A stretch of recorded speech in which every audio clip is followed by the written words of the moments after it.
ಚಿಂತಕ ಚಕ್ರವರ್ತಿ ಸೂಲಿಬೆಲೆ ಒಂದಲ್ಲ ಒಂದು ವಿವಾದಾತ್ಮಕ ಹೇಳಿಕೆಯನ್ನು ನೀಡ್ತಾನೆ ಇರ್ತಾರೆ. ಇದೀಗ ಮತ್ತೊಂದು ಹೇಳಿಕೆ ನೀಡುವುದರ ಮೂಲಕ ವಿವಾದಕ್ಕೆ ಗುರಿಯಾಗಿದ್ದಾರೆ. ಮಂಗಳೂರಿನಲ್ಲಿ ನಡೆದ ಕುತ್ತಾರು ಕೊರಗಜ್ಜನ ಸನ್ನಿಧಾನದಲ್ಲಿ ನಡೆದ ಪಾದಯಾತ್ರೆ ಕಾರ್ಯಕ್ರಮದಲ್ಲಿ ಭಾಷಣ ಮಾಡುವಾಗ ಅನ್ಯ ಧರ್ಮದ ಯುವತಿಯರನ್ನು ಪ್ರೀತಿಸಿ ವಿವಾಹವಾಗಿ ಎಂದು ಕರೆ ನೀಡುವುದರ ಮೂಲಕ ಕಿಚ್ಚು ಹಚ್ಚಿದ್ದಾರೆ. ಮತಾಂತರ ಎಂದು ಬಡಿದಾಡಿದ್ದು ಸಾಕು, ಈಗ ಹಿಂದೂ ಧರ್ಮಕ್ಕೆ ಗರ್ ವಾಪಸಿ ಮಾಡೋ ಬಗ್ಗೆ ಮಾತಾಡಿ. ಎಲ್ಲಿಯವರೆಗೂ ಲವ್ ಜಿಹಾದ್ ಮತಾಂತರ ಬಗ್ಗೆ ಮಾತನಾಡೋದು? ನಮ್ಮ ಗಂಡು ಮಕ್ಕಳಿಗೆ ಎಷ್ಟು ದಿನ ನಮ್ಮ ಹುಡುಗಿಯರನ್ನೇ ನೋಡ್ತೀಯಪ್ಪ ಎಂದು ಕೇಳೋಣ. ಬೇರೆ ಧರ್ಮದ ಹುಡುಗಿಯರನ್ನು ನೋಡು ಎಂದು ಹೇಳಬೇಕು ಎಂದು ಹೇಳಿದ್ದು ವ್ಯಾಪಕ ಆಕ್ರೋಶಕ್ಕೆ ಗುರಿಯಾಗಿದ್ದಾರೆ.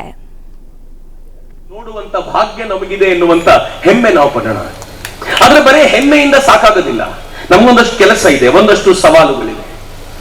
ಸಿಕ್ಕಾಪಟ್ಟೆ ಮತಾಂತರ ನಡೆಯುತ್ತೆ ಅಂತ ನಾವು ಮಾತಾಡ್ತಿದೀವಿ. ಎಷ್ಟು ವರ್ಷದಿಂದ ಮಾತಾಡ್ತಿದೀವಿ ಗೊತ್ತಾ? ಸ್ವಾತಂತ್ರ್ಯ ಬಂದ ಹೊಸತರಿಂದಲೂ ಮಾತಾಡ್ತಿದ್ದೀವಿ. ಮತಾಂತರ ನಡೀತಿದೆ. ಇನ್ನೆಷ್ಟು ವರ್ಷ ಮಾತಾಡೋಣ?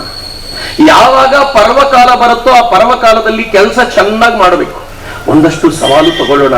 ಮತಾಂತರ ಆಗ್ತಾ ಇದೆ ಅಂತ ಎಷ್ಟು ದಿನ ಅಂತ ಬಡದಾಡೋದು? ಘರ್ ವಾಪಸಿ ಮಾಡೋದು ಹೇಗೆ ಅಂತ ಮನೆಗೂ ಕಲಿಸಿಕೊಡೋಣ. ನಾವು ಮತಾಂತರ ಆಗೋರ ಕತೆ ಬಿಡಿ.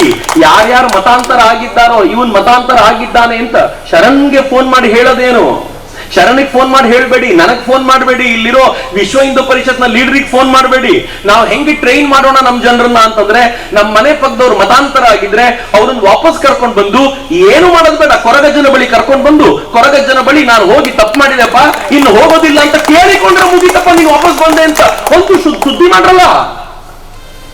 ಯಾವ್ದಾವ್ದೋ ರೀಲ್ಗಳನ್ನ ಮಾಡ್ತೀವಲ್ಲ, ಒಂದು ಮತಾಂತರ ಘರ್ ವಾಪಸಿ ಮಾಡೋದು ಹೇಗೆ ಅನ್ನೋದಕ್ಕೆ ರೀಲ್ ಮಾಡ್ಲಿ ನಮ್ ತರುಣ್ರು, ನಾನು ವಾಪಸ್ ಕರ್ಕೊಳ್ತೀನಿ ಅಂತ. ನಾವು ಎಲ್ಲಿವರೆಗೂ ಮತಾಂತರದ ಬಗ್ಗೆ ಮಾತನಾಡೋಣ, ಘರ್ ವಾಪಸಿಯ ಬಗ್ಗೆ ಇನ್ನು ಮುಂದೆ ಮಾತನಾಡಬೇಕು. ನೀವು ನೋಡುವಂತ ಭಾಗ್ಯ ನಮಗಿದೆ ಎನ್ನುವಂತ ಹೆಮ್ಮೆ ನಾವು ಪಡೋಣ. ಆದ್ರೆ ಬರೀ